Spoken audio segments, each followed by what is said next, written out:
On today's show, Ty Lue staying as coach of the Clippers. 2 potential players out of 4 being traded as reported by Zach Lowe on his podcast. And Bradley Beal and Karl Anthony Towns. How do we feel about the Clippers potentially trying to package a deal for them or put together a package for them? Gonna be talking about it all on today's Locked On Clippers. You are Locked On Clippers, your daily Los Angeles Clippers podcast. Part of the Locked On Podcast Network, your team every day.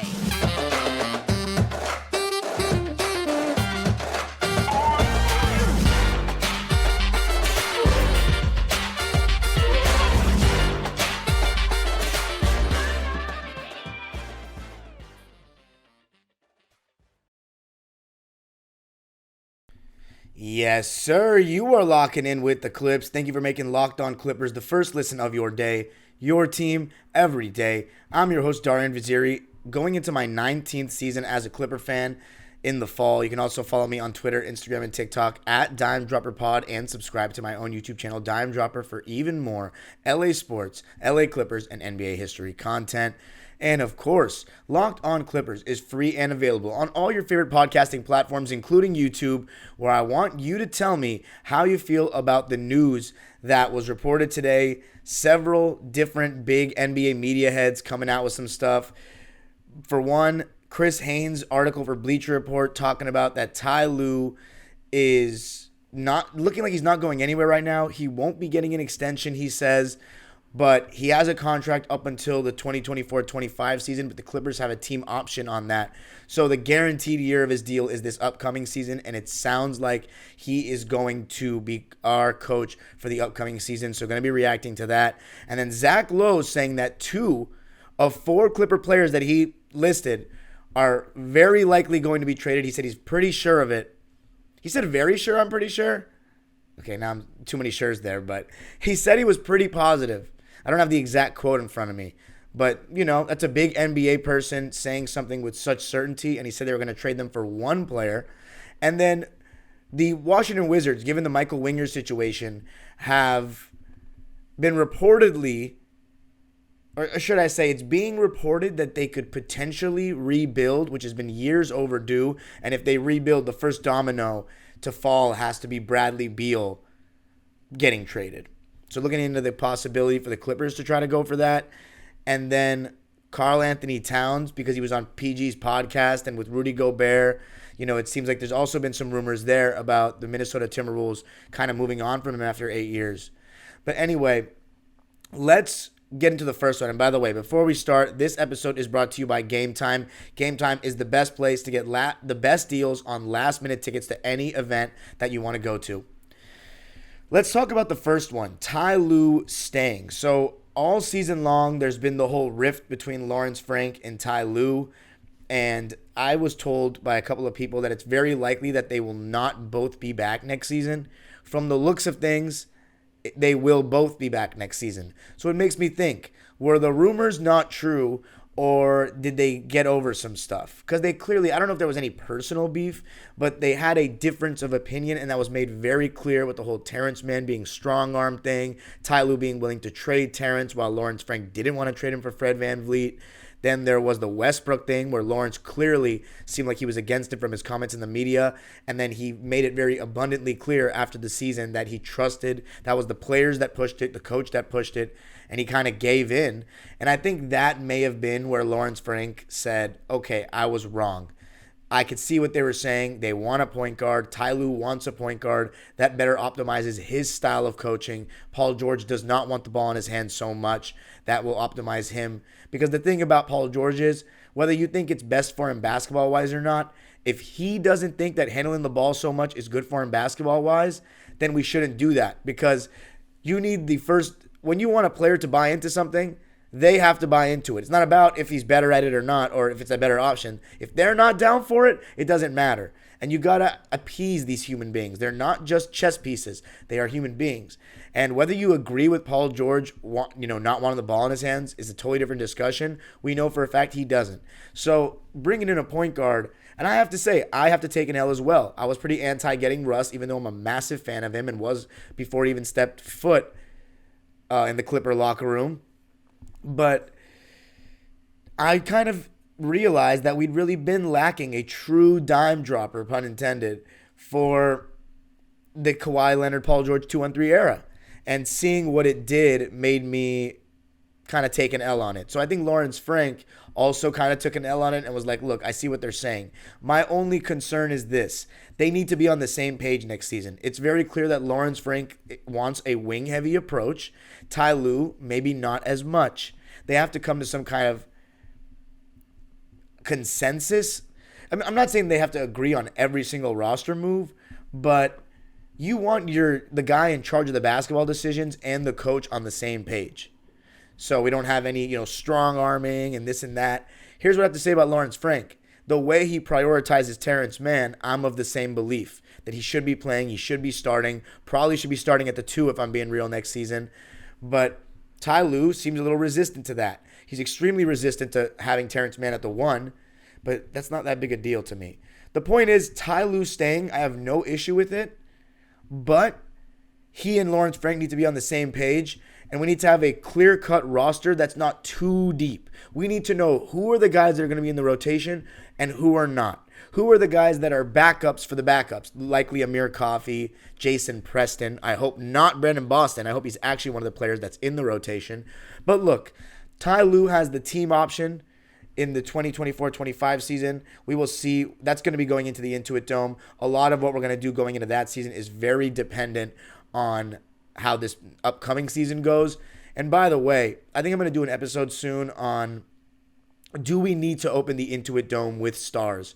That's been a huge topic of discussion of why the Clippers are so resistant to trade Paul George or Kawhi or blow it up or go a different direction, is that with the grand opening of the Intuit Dome, can you afford, in a market like Los Angeles and being the secondary team, to open up a stadium without star players?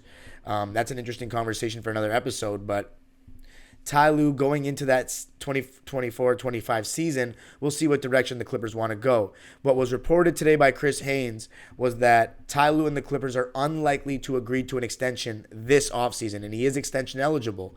So, I mean, he's not going to get a new contract because I think they're seeing how this season was not good. Let's see how this one goes. And the Suns, by the way, they were interested in Ty Lue, but it had to have been a trade. Remember, you can't trade coaches. That's how we got Glenn Rivers. And they were going to ask for some draft capital. And the thing is, the Clippers are pretty much wiped out in that department. That probably means you would have had to trade this 30th pick that we have in next week's draft. So, yeah, they went with Vogel instead. I'm happy we didn't trade draft capital. And look, Ty Lue is still one of the best coaches we've ever had in this franchise history. Top 3. In my opinion, he's the second best after Larry Brown. Ty Lue had one bad season. He had 2 great seasons.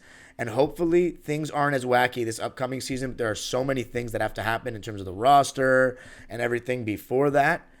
But coming up, Zach Lowe mentioned 4 players. He said 2 of them are going to get traded for sure, from what he's hearing, for 1 player. Going to be talking about who those players are, how I feel about the ones getting traded, who would I want of those 4 to get traded, and who could be coming in. I'll let you know who they suggested. Don't know if you'll like it or not. Going to be talking about that coming up. Today's episode is brought to you by Bird Dogs. Bird Dogs make you look good. They are the best leg wear around. They're comfortable, but you can use them for so many different things. Bird Dog Stretch khaki shorts are designed to fit slimmer through the thigh and leg, giving you a truly sculpted look like you're straight out of a museum. Bird Dog shorts do the exact same thing as Lululemon, but fit way better. They fit way better than regular shorts that are made of a stiff, restricting cotton. And Bird Dogs fixed this issue by inventing cloud knit fabric that looks just like khaki but stretches, so you get a way slimmer fit without having to sacrifice movement. Bird Dogs uses anti-stink sweat wicking fabric that keeps you cool and dry all day long, and so you don't smell like dookie. Go to birddogs.com/LockedOnNBA for a free Yeti-style tumbler with your order. That's birddogs.com/LockedOnNBA for a free Yeti-style tumbler. You won't want to take your Bird Dogs off. We promise you. Woo! Woo! Woo! Woo! Woo! Woo!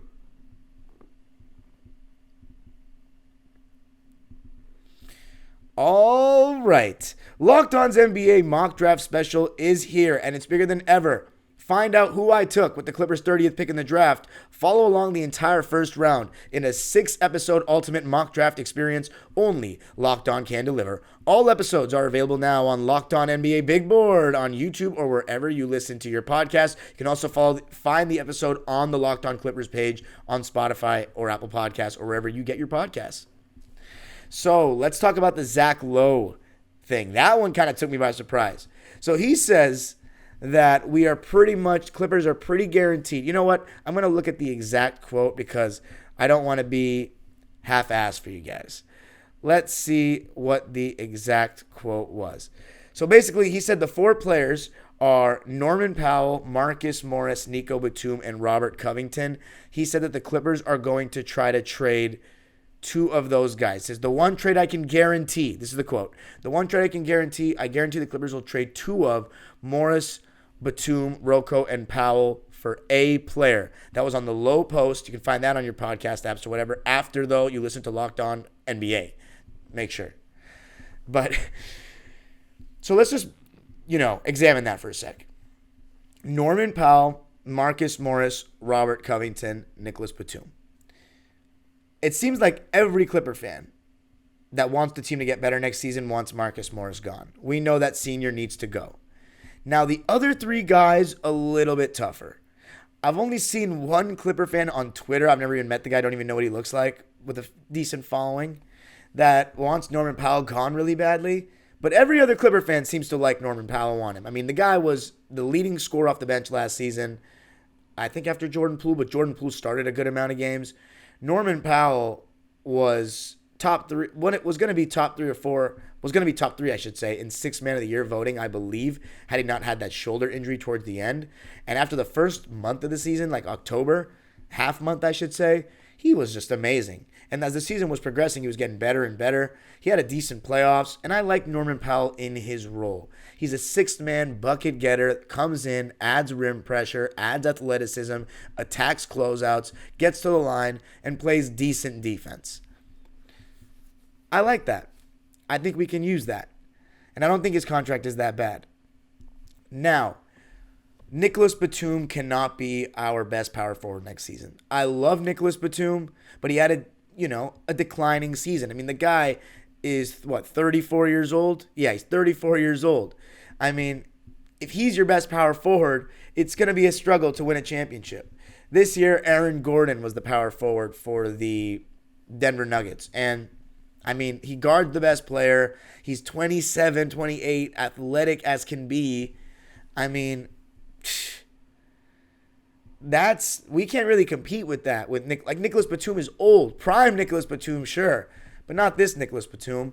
I'm totally okay with having him on the roster. But if I had to choose between Robert Covington, who's 32 years old, and Nicholas Batum, who's 34 years old, I'm probably taking Rocco. The thing is, Ty Lue clearly made his choice clear last season where he was playing Nicholas Batum and Marcus Morris Sr. over Rocco. If Ty Lue's mind with the year of age still doesn't change with that, then we absolutely should just trade Rocco because he's not going to play. And I would prefer him to actually get playing time because he's a good enough player to be getting playing time on this team. But if not on this team, damn sure another team. So those 4 players, Norm is the one out of those 4 I say we just can't trade. Unless it's a really good player coming through the door. But he says a player, right? So the reason why the Clippers want to do that, obviously they want to get some more quality instead of the quantity that they had last season. Because the thing is, after Kawhi, Paul, and Norm, and Terrence Mann, and I would say even Zoo, the rest of the supporting cast is extremely inconsistent.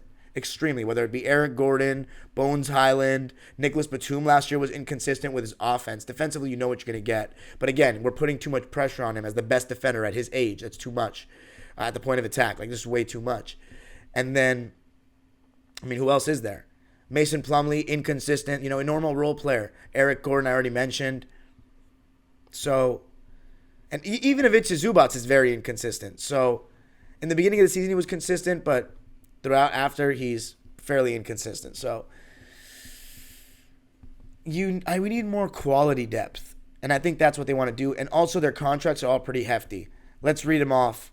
Norman Powell is getting paid $18 million next year, also $19 million the following year, and then $20 million up until 2025-26.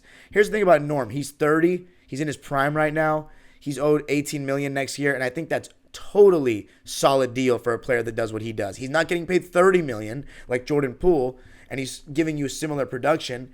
He's not as good of a playmaker as a Jordan Poole and doesn't have as much upside, but for their value right now, with someone like that getting paid $30 million, Tyler Hero's getting paid $30 million, Norman Powell getting paid $18, that's really good value. So I wouldn't even trade that. I think that's really solid.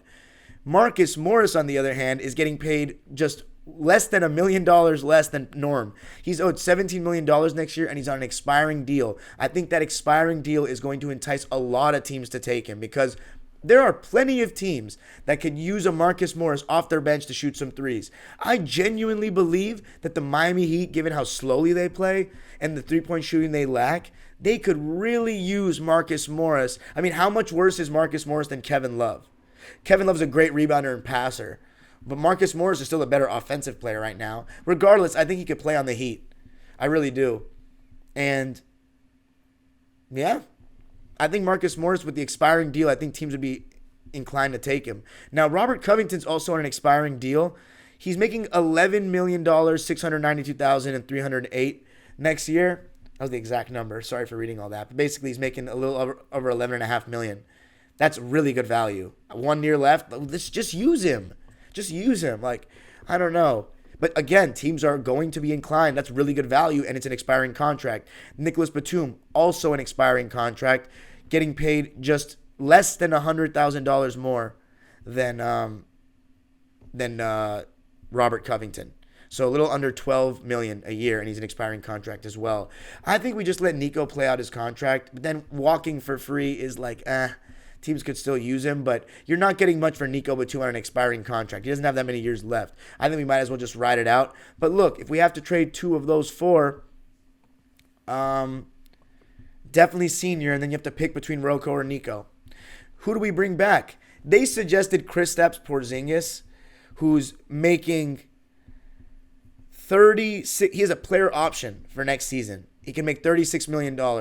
I think he's going to opt in because I don't know if he's going to be making upwards of $30 million on that next contract. If I were him, I would opt in. And if we could get him for that 1 year, I would be totally down. Porzingis plays a frustrating game because he's another one of those 7-footers that just falls in love with shooting jump shots. And if he starts at the power forward, while we do have a lot of size and he's much more mobile than Zoo, if he just becomes a guy that just chucks threes and because Zoo's in the paint, he's afraid to go to the mid-range or post anyone up, he's going to become fairly frustrating. Now, granted, he's much better than Marcus Morris, and I would honestly be down to trade, like, let's say Nico Batum and Marcus go out the door and we get Porzingis to start and then Rocco's the clear backup. Totally okay with that, honestly. I'd be okay with it because he's on an expiring deal, so we give him a chance and then we can figure out what we want to do in the following offseason. And let's see, how old is KP? 27 years old, and he just had one of the best seasons of his career. Definitely the best season since he came back from that injury with New York. So I wouldn't mind. He's just, do I think we're going to win the championship when him as the third best player? No, not really. I don't. I just think it would help. But he's also an injury concern as well, so I wouldn't really go for him. People are suggesting Kyle Kuzma, but again, he is a free agent, unrestricted. He's going to try to make bank. And I don't know if we have like the sign-in trade or the materials or the cap with this new CBA to pay him what he wants. We obviously have to offload some contracts, but then we'll definitely have no room for Russ or anything like that. So I don't know. The point is younger at the 4. We've talked about this a lot. We clearly want to get younger at the 4 or get a point guard or be able to bring Russ back. But we obviously want to offload some salary with that rumor. So I'm not totally opposed. It's going to be tough seeing one of those other 3 go, but we need to get rid of Marcus Morris. As much as I love the guy, I will have a beautiful thank you post and maybe a thank you episode for him. Probably should in the offseason. Marcus Morris's best moments. I really appreciate him, but he's got to go. Norman Powell's the one I don't want to see traded, but that was from Zach Lowe. Now, the Bradley Beal sweepstakes, the rumors. Will he potentially get traded? Will the Wizards look to rebuild? Going to be talking about that, and then the possibility of Karl Anthony Towns coming up next. I got to tell you about Game Time. This episode is brought to you by Game Time, and buying tickets to your favorite events shouldn't be that stressful. I remember one time I went to a game during Lob City, And it was my first Lob City game. And honestly, the experience was ruined because my mom came home from work late, like an hour before the game, and was like, let's go. I'm like, what? We're not going to get there in time. We're going to get there like midway through the first quarter. I think we got in the second quarter, and we spent $85 to sit in the 300 section, high in the 300 section, with the Clippers playing the Houston Rockets, who legitimately had, like, I want to say Kevin Martin was their best player. Like, they were not that good. If I had the Game Time app, I would have never had that predicament to buy tickets from a scalper for a ripoff outside the arena, because Game Time is the fast and easy way to buy tickets for all sports, music, comedy, and theater near you. With killer deals on last-minute tickets and their best price guarantee, you can stop stressing over the tickets and start getting hyped for the fun that you'll have. Forget planning months in advance. Game Time has deals on tickets right up to the day of the event. Get exclusive flash deals for football, baseball, basketball, and more. The Game Time guarantee means you'll always get the best price. If you find tickets in the same section and row for less, Game Time will credit you 110% of the difference. Download the Game Time app, create an account, and use code LOCKEDONNBA for $20 off your first purchase. Terms apply. Again, create an account, and redeem code LOCKEDONNBA for $20 off. Download Game Time today. Last minute tickets, lowest price, guaranteed.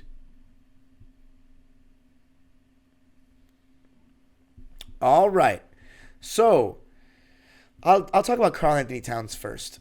So Karl Anthony Towns was recently on Paul George's podcast a couple of weeks ago, and I finally watched it. And Jackie Long, one of the co-hosts, asked them, do you ever think about playing with each other? And they just kind of like laughed like little girls, I'm not gonna say we could get fined for tampering or something like that, but like, no, we don't. But like, they were obviously lying. They clearly do. And look, I've talked about getting a pick and pop big, but Karl Anthony Towns, I mean, I have a lot of problems with this game. A lot. Do I think he'd make the Clippers better? Probably. Do I think that he would make us a champion? No. Do I think that we can realistically get him? No. And do I want him? No. He's getting paid $36 million next year, and then in 2024-25, he's getting paid $49 million. $49 million. I'm sorry, but we already think Paul George getting paid $48 million is a lot. Karl Anthony Towns getting paid $49 million in 2025 guaranteed, and then $53 million in 2026, $57 million in 2027. Then he has a player option in 2027-28 to get $61 million. Are you crazy? Like, I don't even want to touch that contract. That is insanity. I didn't even see it till today. There's no doubt in my mind that we should not trade for him. Like, please don't trade for him. So it's going to gut our whole roster for him. He hasn't shown the most reliable health either. The last season he was hurt a lot. 2021 he had a whole bunch of different things, but that was a lot of like COVID stuff. But this past season he was out a ton of games. I mean, I don't want anything to do with Karl Anthony Towns, to be honest. And I'm not even going to talk about the basketball side of why. But Beal, I think Beal's a really solid player. He just averaged 22 points. He's definitely on the decline. Let's see how old is he though. He's not as old as people think. He's 29. He shouldn't really be on the decline, but it's looked like he has.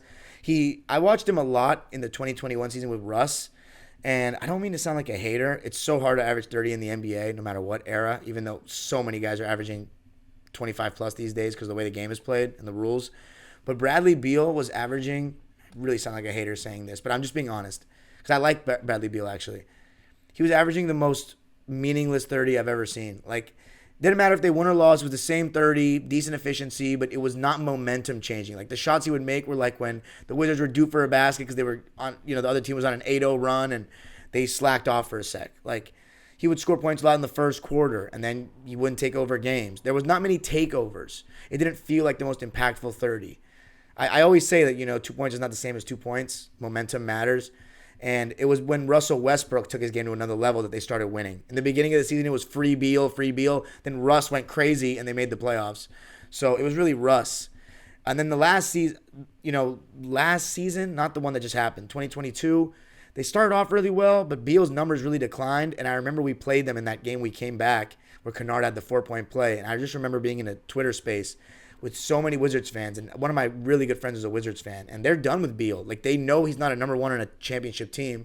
They know that the Wizards aren't going to bring in anyone better, And he just seems very disinterested. And one thing about Beal that I used to love with John Wall in that era was that he would play defense. And he seems extremely disinterested. And I watched him 40, 50 games that season, at least 30 of them with Russ. And he was very inconsistent on defense, very pick and choosy.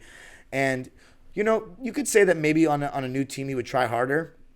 He would obviously not have nearly as much the scoring load, but I don't see the fit in Beal. Why do we bring in a third guy who's very reliant on jump shots, mid-range or threes, exactly what we lack? I feel like it's so redundant. He's a good spacer, but it's too many cooks in the kitchen. I think Beal should be a second guy that scores, not a third. That's just, people say it's not egos, but it's not about egos. It's actually about making it work on the court, and I just think too much of one thing. I already have a skepticism of the two score first wing thing working out with Jaylen Brown and Jason Tatum and Kawhi and Paul George. We've never seen it work with two wings that are score first and aren't great passers. Scottie Pippen, great passer. MJ, very underrated passer. Very different duo. Wade and LeBron. LeBron is a point forward. And Wade is just amazing off the ball and in so many different ways. But he's an underrated passer too. They were different kinds of players. Paul George and Kawhi, they operate in similar areas. We don't need another guy like Beal. And plus his contract, let's take a look at that. He's owed $46 million next year, $50 million the year after, and then $53 million in 2026 with a $57 million player option in 2027 that he honestly would be foolish to decline. So to me, Beal and Towns, as talented as they are, easy 25 points a game kind of guys, they are two of the worst contracts in the league that we would have to gut our team for. This is assuming that we don't trade Paul George or Kawhi, who are already taking up $100 million. Yeah, I'm out on that. But anyway, that's it for me in this episode. Let me know what you thought of all these rumors. A lot of stuff, I know. You can follow me on Twitter and Instagram at DimeDropperPod. Subscribe to my own YouTube channel, Dime Dropper, for even more Clipper and LA sports content. And of course, subscribe to Locked On Clippers. Hit the notification bell so you know every single time I post a video. And let me know what you thought. The age-old proverb continues. Go Clippers.